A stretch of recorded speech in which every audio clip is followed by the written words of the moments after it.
साथ हूं मैं खुशबू मनोरमा मिश्रा और चली बुलेटिन की शुरुआत एक बड़ी खबर के साथ, जहां शिवपुरी में रोका गया है अतीक का काफिला। माफिया अतीक का काफिला फिर रोका गया है। मध्य प्रदेश के शिवपुरी में रोका गया अतीक का काफिला। ये बड़ी और अहम जानकारी आपको दे रहे हैं। शिवपुरी में रोका गया है अतीक का काफिला। ये बड़ी और अहम जानकारी। शिवपुरी में रोका गया अतीक का काफिला। जी हाँ, लगातार ये काफिला आगे बढ़ता हुआ और कहा यह जा रहा है कि लगभग अब 500 किलोमीटर की दूरी है जो तय करनी है और इसे तय करने में शाम तक का वक्त लग सकता है। कहा यह जा रहा है कि 4 से 5 बजे तक जो ये पूरा काफिला है वो पहुंच सकता है प्रयागराज के नैनी जेल। उसी बीच आपको बता दें शिवपुरी में अतीक का काफिला रोका गया। ये बड़ी और अहम जानकारी आपको दे रहे हैं। माफिया अतीक का काफिला फिर रोका गया है। देखिए, माफिया अतीक जिसका इंतजार है क्योंकि उमेश पाल हत्याकांड में अहम सबूत लग सकते हैं इसके पास से, क्योंकि कहा जा रहा है कि इसी ने पूरी साजिश को अंजाम दिया। देखिए, लगातार हमारे साथ लाल सिंह फौजदार जुड़े हुए हैं, अवनीश भी जुड़े हुए हैं और साथ ही साथ अविनाश भी जुड़े हुए। सबसे पहले लाल सिंह, आप ही के पास आते हुए। लाल सिंह, कहा यह जा रहा है लगभग 500 किलोमीटर का जो फासला है वो रह गया है और शाम लगभग 4 से 5 बजे का वो वक्त होगा जब प्रयागराज के नैनी जेल पहुंच जाएंगे। कहां पर यह भी काफिला मौजूद है लाल सिंह?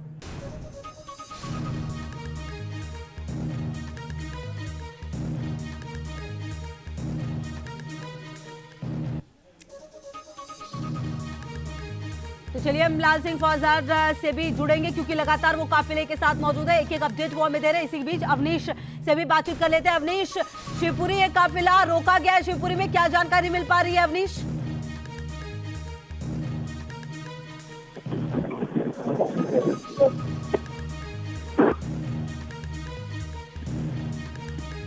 चलिए 3 तस्वीरें हम दिखा रहे हैं आपको, जहां पर देखिए सुबह 5 बजे कोटा में था अतीक और अब सुबह 7 बजे का वक्त जब शिवपुरी में रुका और 6 बजे देखिए 12 में ये काफिला रुका था। तो लगातार हम आपको बता रहे हैं कि किस तरीके से ये काफिला लगातार आगे बढ़ रहा है। न्यूज नेशन संवाददाता लाल सिंह फौजदार लगातार इस काफिले के पीछे है और देखिए लगातार एक एक अपडेट भी दे रहा है। अनुराग भी हमारे सहयोगी हमारे साथ जुड़े हुए। अनुराग, ये काफिला कहा जा रहा है कि शिवपुरी पहुंच चुका है और वहां पर रोका भी गया है काफिला। आपके पास क्या जानकारी, क्योंकि देखिए झांसी भी ये काफिला आने वाला है, रुकने वाला है वहां पर भी, ये जानकारी भी है। क्या जानकारी आपके पास?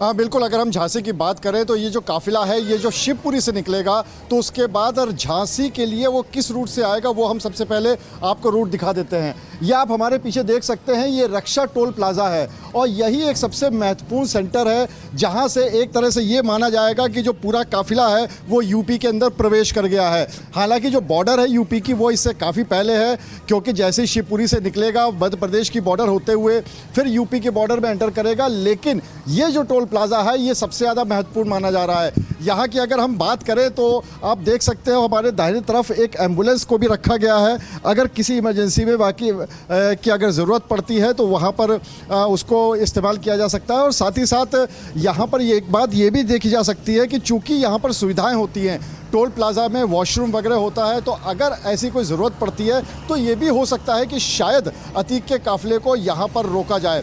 हालांकि यहाँ से अगर हम दूरी की बात करें तो शिवपुरी से दूरी इस टोल प्लाजा की तकरीबन 85 किलोमीटर है, यानी आने में तकरीबन 1 से सवा घंटे का समय लगेगा। और उसके बाद यहाँ से जो इलाहाबाद है वो आप ये मान सकते हैं प्रयागराज पहुँचने में इस पूरे काफिले को शाम के 4 से 5 बज सकते हैं। तो फिलहाल यहाँ पर अगर जमावड़े की बात करें तो बहुत बड़ा मीडिया का जमावड़ा यहाँ पे मौजूद है, पुलिस के भी थोड़े से जवान यहाँ पर मौजूद हैं। लेकिन जैसे ही वो काफिला पास आने लगेगा, जैसे ही वो यहाँ से एंटर करेगा, तो वैसे बताया जा रहा है कि जो यूपी पुलिस होगी, जो झांसी का जो पुलिस महकमा होगा, उसकी जीप साथ में लग जाएगी और फिर ऐसे करते करते जैसे जैसे शहर बदलता है, जैसे जैसे थाने बदलते हैं, वैसे वैसे आगे की पुलिस उस पूरे काफिले को प्रोटेक्शन देते हुए प्रयागराज तक जाएगी। जी बिल्कुल। और देखिए अनुराग, अपने आप में बेहद महत्वपूर्ण हो जाता है ये जानना भी कि जिस अतीक ने इस पूरे मर्डर को अंजाम दिया, इस पूरी साजिश को, और उसका आना इसलिए भी जरूरी हो जाता है क्योंकि कहीं ना कहीं देखिए कई सारे ऐसे शूटर्स हैं जो भाग चले हैं,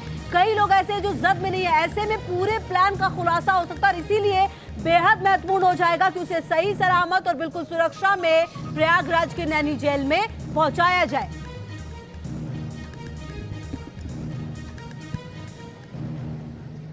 बिल्कुल, देखिए इसमें कोई शक नहीं है, क्योंकि ऐसा कयास लगाए जा रहे थे लगातार कि जिस तरह से विकास दुबे वाले मामले में पूरा गाड़ी पलटी थी, उसके बाद दोनों तरफ से फायरिंग हुई थी, एनकाउंटर हुआ था, वैसा ही कुछ के कयास लगाए जा रहे थे। लेकिन ऐसा इस बार कुछ भी नहीं लग रहा है, क्योंकि सरकार भी ये चाहती है कि जो इतना बड़ा माफिया है, जो इतना बड़ा गैंगस्टर है, उसको कानूनी प्रक्रिया के तहत ही सजा दी जाए। और सबसे बड़ी बात यह कि 40 साल का इतिहास है अतीक अहमद का आपराधिक जीवन का, लेकिन आज तक कभी भी उसको किसी मामले में सजा नहीं हो पाई। उसका सबसे महत्वपूर्ण कारण ये रहा कि जो भी मामलों में गवाह हुआ करते थे, वो या तो खरीद लिए जाते थे या फिर मार दिए जाते थे। और इसी वजह से पिछले 40 सालों में 100 से ज़्यादा आपराधिक मामले दर्ज होने के बावजूद अतीक अहमद के खिलाफ कोई भी सजा नहीं हो पाई।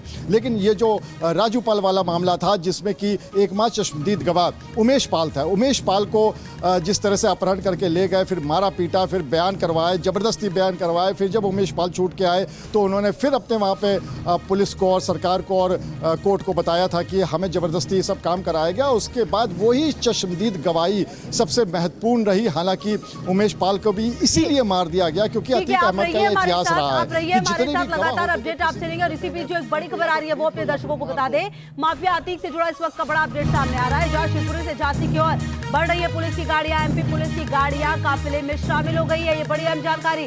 सड़क के रास्ते अतीक को प्रयागराज लाया जा रहा है। जी हां, एमपी पुलिस की गाड़ियां भी अब काफिले में शामिल हो गई है। तो ये बड़ी और अहम जानकारी आपको दे रहे हैं। सड़क के रास्ते अतीक को क्योंकि प्रयागराज लाया जा रहा है, प्रयागराज। और इसी बीच जो महत्वपूर्ण जानकारी वो ये कि, और देखिए अनुराग लगातार हमारे साथ जुड़े हुए। अनुराग, कहा यह जा रहा है कि अब एमपी पुलिस की गाड़ियां भी इस काफिले में शामिल हो गई है और शिवपुरी से झांसी की ओर ये पूरा काफिला बढ़ रहा है।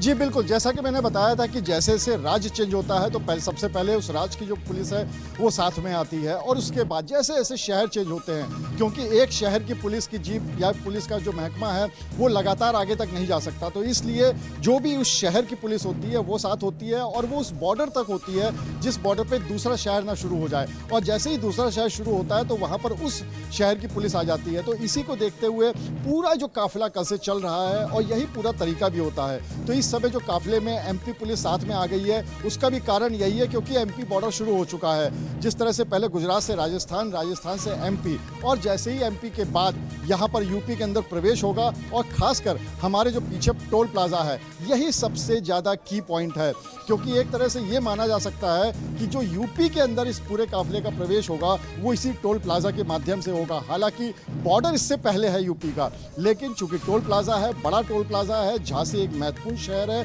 और यहीं से होकर रास्ता जाना है प्रयागराज के लिए, इसीलिए यहाँ पे इस टोल प्लाजा पे ही सारे जितने भी मीडिया कर्मी हैं, अलग अलग चैनल के लोग हैं, पत्रकार हैं, वो सारे लोग यहाँ पर मौजूद हैं। और बहुत ही जल्द यहाँ पर बताया जा रहा है कि जिस तरह जो पुलिस की गाड़ियाँ हैं, जो झांसी पुलिस की गाड़ियाँ हैं, वो भी यहाँ पर आ जाएंगी और उसके बाद इस पूरे काफिले को लेकर वो फिर आगे के लिए बढ़ेंगी। जी बिल्कुल। और अनुराग, देखिए कहीं ना कहीं तैयारियां दुरुस्त की गई है और लगातार जब लाल सिंह फौजदार भी इस पूरे काफिले के साथ मौजूद थे, इस बात का भी खास ख्याल रखा जा रहा है कि जब बहुत ज्यादा जरूरी हो तभी इस काफिले को रोका जा रहा है। ऐसे में ठीक है, अवनीश भी अब हमारे साथ जुड़ गए हैं, आप रहिए हमारे साथ। अवनीश, देखिए शिवपुरी में उम्मीद ये थी कि यहाँ पर काफिला रुकेगा, लेकिन यहाँ पर काफिला रुका नहीं और अब ये काफिला झांसी की ओर बढ़ चुका है। एमपी पुलिस की गाड़ियां भी शामिल हो चुकी है इस काफिले में।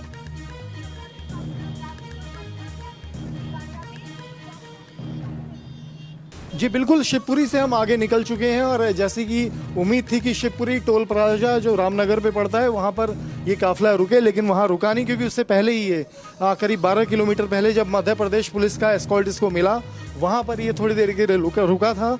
उसके बाद ये काफिला आगे बढ़ गया है। आप देख सकते हैं कि हमारे विजुअल्स में ये पूरा जो काफिला है उसके पीछे लगातार ये गाड़ियाँ आपको नज़र आ रही होंगी।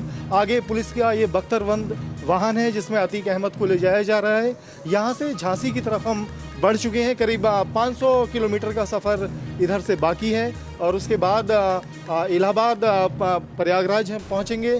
और इस बीच हम देख रहे हैं कि जो पुलिस के सुरक्षा इंतजाम है, किसी भी टोल पर किसी भी तरीके से कहीं कोई बाधा नहीं है। पुलिस का जो एस्कॉर्ट है वो लगातार आगे का रास्ता खाली कराता चल रहा है।